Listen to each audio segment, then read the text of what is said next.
Hi, welcome to White Threads Floss Tube number 58. Thank you so much for joining me today. If you haven't yet subscribed to my YouTube channel, I would really love it if you did.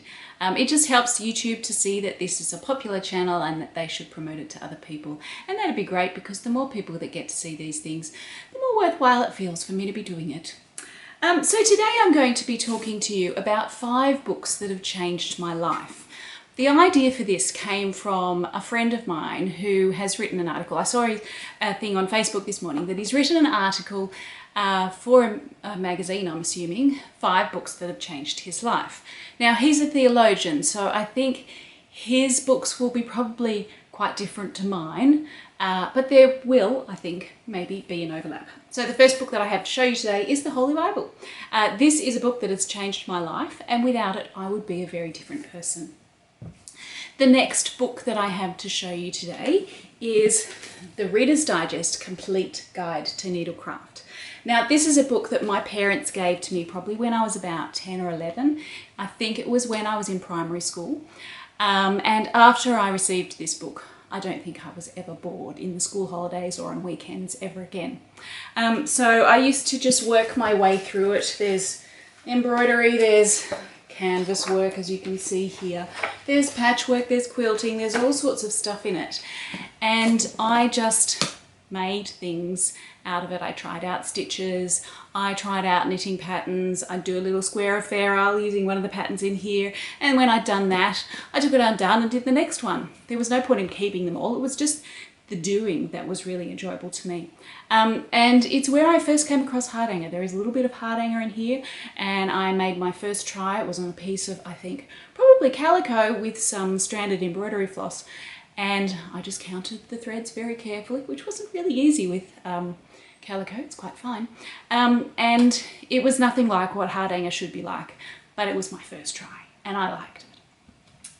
Then later on, when I went to high school, in year 7, the first year of our high school here, we had to do textiles and design as a compulsory subject. Now, that didn't worry me in the slightest because I loved it.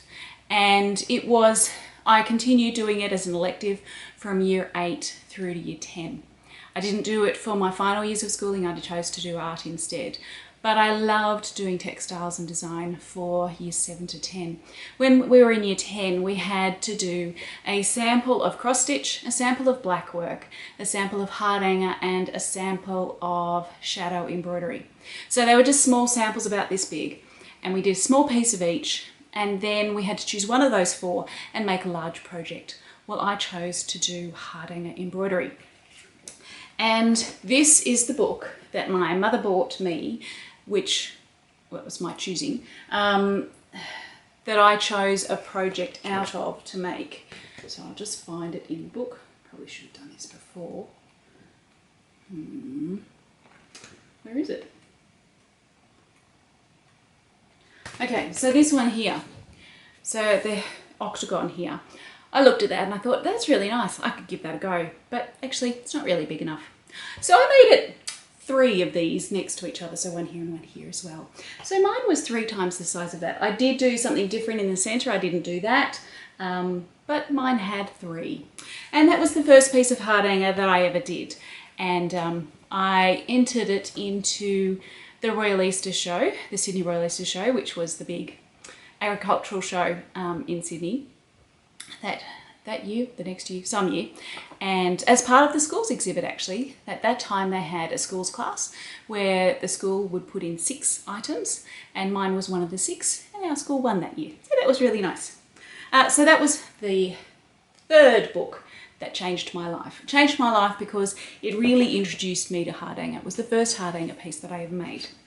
Then later on, after school, I trained as a book designer. And while I was at uni, I did some embroidery. I didn't have a lot of time because, well, uni's quite demanding. And then I went off to work as a book designer at a major international publisher. And I loved that. But it was about the time when friends of ours started getting married, and so I started making them embroideries as wedding gifts. And it was about that time that I found out about the Nordic Needle annual design Hardanger Design Contest. And I thought, I think I'd like to go in that. So I went in that competition and I designed a piece specifically for it. I thought, it's in America, I'm in Australia. If I'm going to go in this competition, I actually would like a pretty good chance of winning, but to have a good chance of winning, it's going to need to be pretty spectacular. So I designed a piece that was extremely lacy. There was practically no fabric left, and my mother always used to say, why do I buy this expensive fabric for you when all you do is chop it up? Which is true. All I did was chop it up.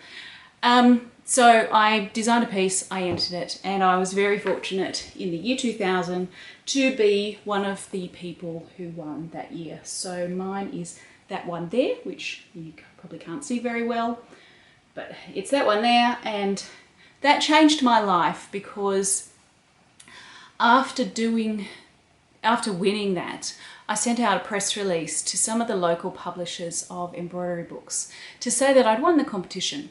And I was sort of suggesting that I might be able to contribute a project or two to a book that they had going. And two of them got back to me and said, would you like to write a book for us on Hardanger? And I just went, oh, I hadn't thought of that. And so that set in train a new thing for me, and from that came this book, Elegant Hardanger Embroidery, which later on was redone as this book, so they are the same book. And that is my 5th book that changed my life. That changed my life because I never intended to be an author. I see it as my accidental career. I would have been very happy to continue as a book designer, and I have continued as a book designer, just on my own books. So it changed the course of my career. I became an embroidery designer, focusing on historical embroidery. So they are the 5 books that have changed my life. I hope you found that interesting. If you have 5 books that have changed your life, I'd love to hear about them from you. So you can post them in the comments below. You can send me an email. I'd love to hear from you. Thanks very much for joining me today, and I'll see you next time. Bye.